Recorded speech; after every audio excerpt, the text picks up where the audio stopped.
In 1999, I was living in Thailand and dating a woman named Yang.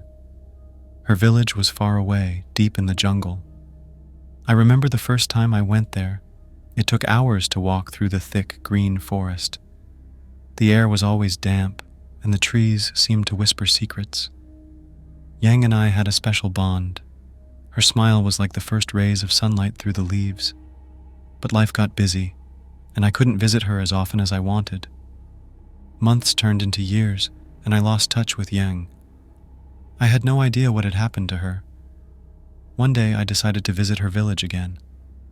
I missed Yang and wanted to see how she was doing. I packed my things and set out on the long journey through the jungle, hoping to find my way back to her. As I walked, I noticed the jungle seemed different.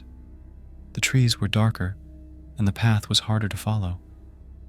It felt like I was being watched, but I shrugged it off as nerves. After hours of walking, I finally reached the village. But something was terribly wrong. The village was quiet, too quiet. There were no children playing, no animals running around. It was as if the place had been abandoned. I called out for Yang, but there was no answer. I wandered through the empty village, feeling a growing sense of unease. The houses were falling apart, and the air was thick with the smell of decay. I noticed strange markings on the walls, symbols I didn't recognize. I made my way to her house and got inside. I approached it and saw a photograph of Yang. It was old, but her face was still as beautiful as I remembered. Next to the photograph was a note. Her grandpa and grandma came from the bedroom and told me that I was too late. She has ended it herself because she was forced to marry another man by her parents.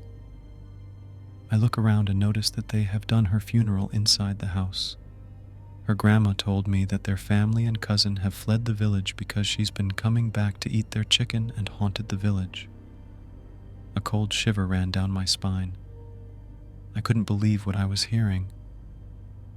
I tried to remember when I had last heard from Yang. It had been so long. I didn't know she had passed away. I thanked them and ran back so quick home. The sun was setting, and the jungle was growing darker. I heard a rustling noise behind me and turned to see shadows moving among the trees. My heart raced as I felt a presence close by. I decided to leave the village and make my way back. But as I walked, the path seemed to twist and turn in ways I didn't remember. The jungle felt alive, and I was lost. Suddenly, I heard a whisper. It was a voice I recognized. It was Yang's voice, but it was faint and echoed through the trees. The whispers grew louder, but they were no longer comforting. They became harsh and filled with sorrow. I could feel Young's pain and her sadness. I knew she was trapped in the village, unable to leave. I stumbled upon a clearing where the moonlight shone through the trees. In the center of the clearing stood Young. Her face was pale, and her eyes were hollow. She looked at me with a mixture of sadness and anger. "Why did you leave me?" she whispered, her voice echoing through the night. "Why did you forget me?" I tried to speak, but no words came out. I reached out to her, but she was not really there. She was a ghost, a spirit bound to the village. Her sorrow was so great it had turned into a haunting. Young's ghost began to fade away, but her eyes remained fixed on me. "Remember me," she said. "Don't forget me like everyone else." With that, she disappeared into the shadows. I was left alone in the clearing, the weight of her sadness pressing down on me. I knew I had to leave, but the jungle seemed even more menacing now. I made my way back through the forest, my heart heavy with the knowledge of Young's fate. The path seemed endless, and every rustle in the bushes made me jump. When I finally reached the edge of the jungle, I looked back one last time. The village was shrouded in mist, and I could feel Young's presence lingering. Her ghost was a reminder of a love lost and a promise unkept. I never returned to that village, and I rarely speak of that night. But sometimes when the night is quiet and the shadows are long, I can still hear Young's whisper. It's a haunting reminder that some loves are never truly forgotten, and some spirits never find peace.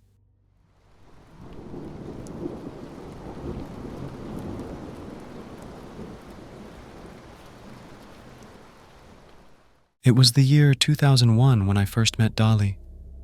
Her village was deep in the jungles of Laos, far from the busy towns and noisy cities. I remember the long, hot trek through the thick green forest to reach her small home. The path was narrow, winding, and barely visible. It was as if the jungle itself was trying to keep secrets hidden. Daly was a beautiful woman with kind eyes and a gentle smile. She was always welcoming, and her laughter made the hardships of the journey worth it. I would visit her whenever I could, cherishing our time together. The village was simple but filled with a warm communal spirit. But as time passed, my visits became less frequent. I got caught up in the demands of my own life, and the long trek through the jungle became a daunting task. Months turned into years, and I lost touch with Dolly and her village.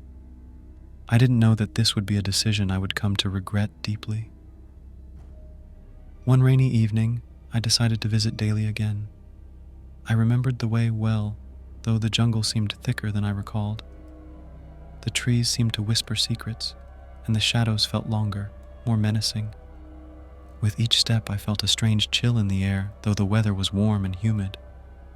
After hours of walking, I finally reached the edge of the village. The first thing I noticed was the silence. The usual sounds of children playing and people talking were missing. I felt uneasy but pressed on, hoping to find answers. As I entered the village, the sight that met me was chilling. The homes were abandoned, their thatched roofs falling apart. The air was thick with an eerie stillness, and the once lively streets were now empty. It was as if the village had been frozen in time, waiting for something that never came. I called out for Daly, but there was no response. My voice echoed through the empty streets, amplifying the silence. My heart began to race as I searched for any sign of life. That's when I saw something that made my blood run cold.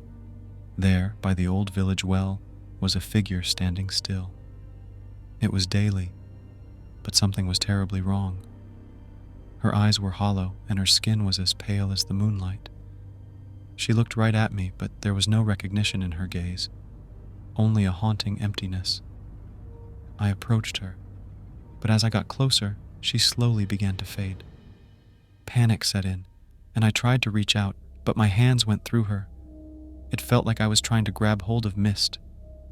The ghostly figure of Daly disappeared, leaving me alone with my growing fear. Desperate for answers, I found an old woman who was hiding in the village's outskirts. Her eyes were wide with terror as she saw me. She told me that Daly had died several years ago. She had fallen ill, and despite the village's best efforts, they couldn't save her. The old woman whispered that Dali's spirit had not found peace and was haunting the village ever since. According to the old woman, Daly's ghost was bound to the village because of unfinished business. She was searching for something or someone unable to leave until her sorrow was resolved. The villagers had fled, unable to bear the presence of the restless spirit. I felt a pang of guilt and sorrow. I had not been there for her in her final days. The realization of my negligence made me shiver. The old woman urged me to find a way to help Daly's spirit find peace. That night, as I lay in an abandoned hut, I heard soft whispers around me. They seemed to come from all directions. I could feel the cold presence of Daly's spirit lingering. Her ghostly figure would appear in my dreams, her eyes full of sadness and confusion. I knew I had to do something. The next day, I gathered offerings of fruit, rice, and candles, as the old woman had suggested. I placed them at the center of the village, hoping to show Daly that she was remembered and loved. As I made my way to the spot, the jungle around me felt alive with whispers and rustlings. Shadows seemed to move on their own, and the temperature dropped suddenly. My breath came out in visible puffs. I hurried, fearing that the jungle itself was closing in on me. When I finally reached the center, I set up the offerings and began to speak to Daly's spirit. I told her how sorry I was for not being there, and that I hoped she could find peace. I talked to her as if she were still alive, sharing memories and expressing my regret. As I finished my plea, the atmosphere around me lightened. The oppressive weight that had hung in the air seemed to lift. I felt a gentle breeze on my face, and for a moment I thought I saw a faint smile on the ghostly figure of Dali before she disappeared into the light. The next day, the village was different. It was still empty, but the oppressive silence was gone. I felt a sense of closure, though I knew it would never erase the pain of not being there for Daly when she needed me most. I left the village with a heavy heart, but also with a sense of relief. The jungle path back was less frightening, though I still felt a lingering chill. I knew I had done what I could, and I hoped that Daly's spirit had finally found peace. Even now, when I think back to that village and Daly's ghost, I feel a deep sadness mixed with gratitude. The jungle remains as mysterious as ever, but I know that sometimes, even in the darkest places, there is a chance for redemption and peace.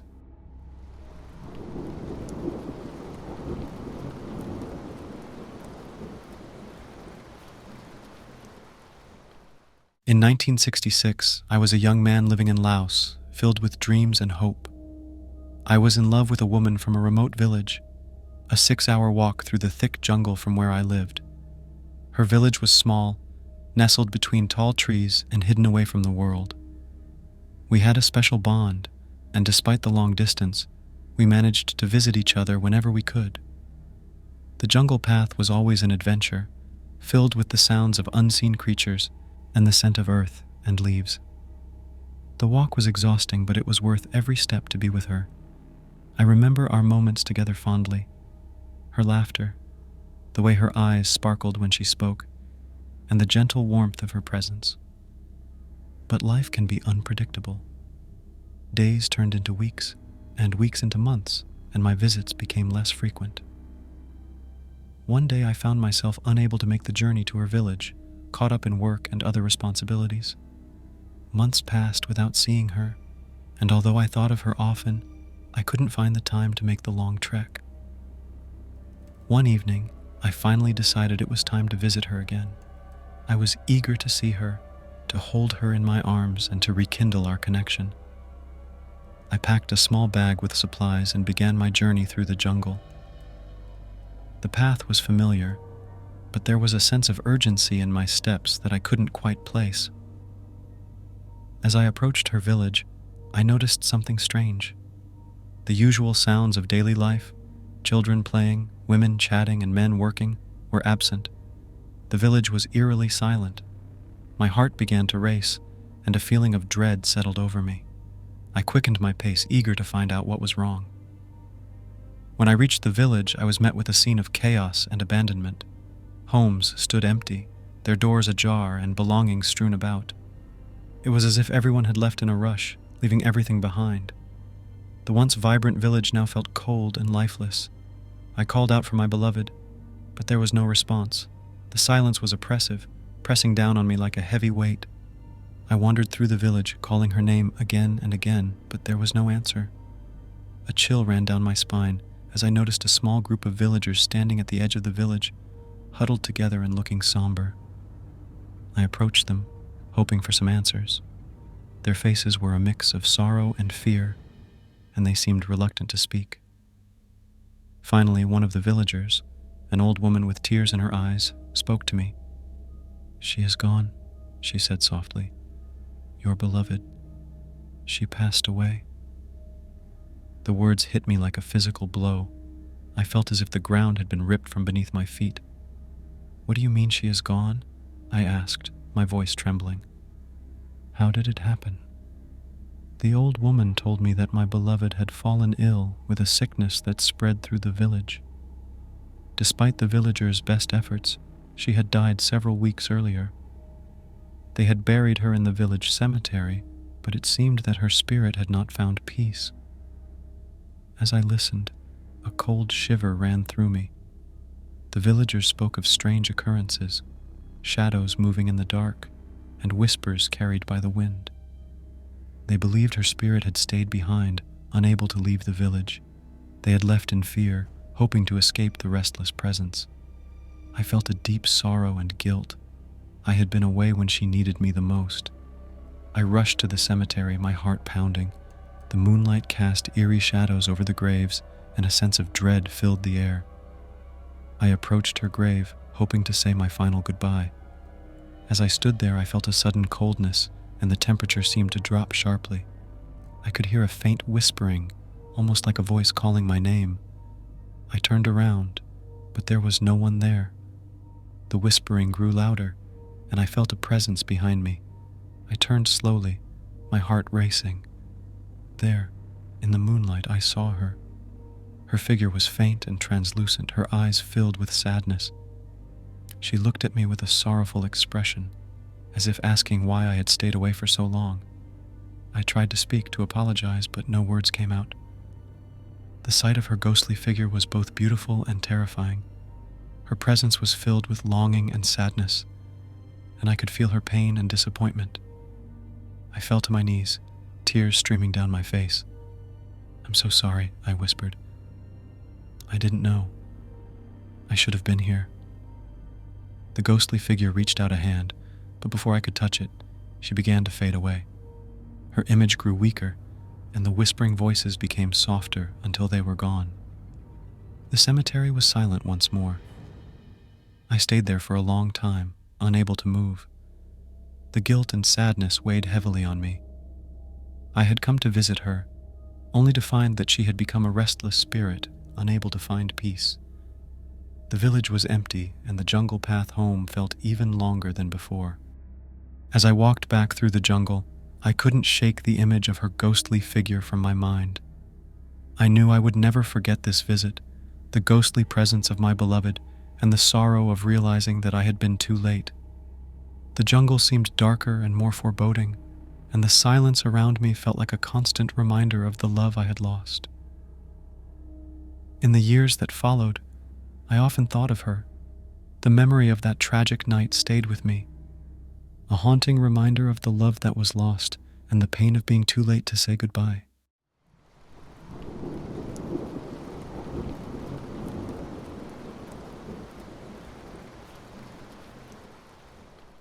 I remember it was a hot, sticky night in Laos, back when I was just a child. My family lived in a small village surrounded by dense jungle. One evening, after a long day of working in the fields, my parents sent me to fetch some water from the well near the edge of the forest. I was young and a bit scared of the dark, but I didn't want to seem weak, so I went alone. The well was about a 10-minute walk from our home. The path was narrow and twisted through the trees, their branches reaching out like bony fingers. As I walked, I could hear the usual night sounds, the chirping of crickets, the occasional hoot of an owl. But there was something different tonight. The air felt heavier, almost like something was watching me. When I reached the well, I started pulling up the bucket of water. The old wooden structure creaked with each pull, and the water splashed softly as it rose. Suddenly I felt a cold breeze, even though the night was still and warm. I looked around, but there was no one in sight. Just as I was about to finish, I heard a rustling sound coming from the bushes nearby. My heart raced. I tried to ignore it, thinking it was just a small animal. But then I saw something strange. An old woman, dressed in white, standing at the edge of the forest. Her clothes looked tattered, and her hair was long and disheveled. She seemed to be watching me, her eyes dark and hollow. I froze, staring at her. Her gaze was unsettling, and her presence felt otherworldly. I wanted to call out to her, but my voice caught in my throat. The woman slowly lifted her hand and pointed towards the well. Her gesture was not menacing, but it made me shiver. I couldn't understand why she was pointing, but I felt an urge to leave immediately. I quickly finished with the water and turned to head home, but as I walked away, I felt like someone was following me. The rustling in the bushes grew louder, and I could hear footsteps echoing my own. My fear grew with each step. I glanced back, but the woman was no longer there. When I finally reached home, I was breathless and trembling.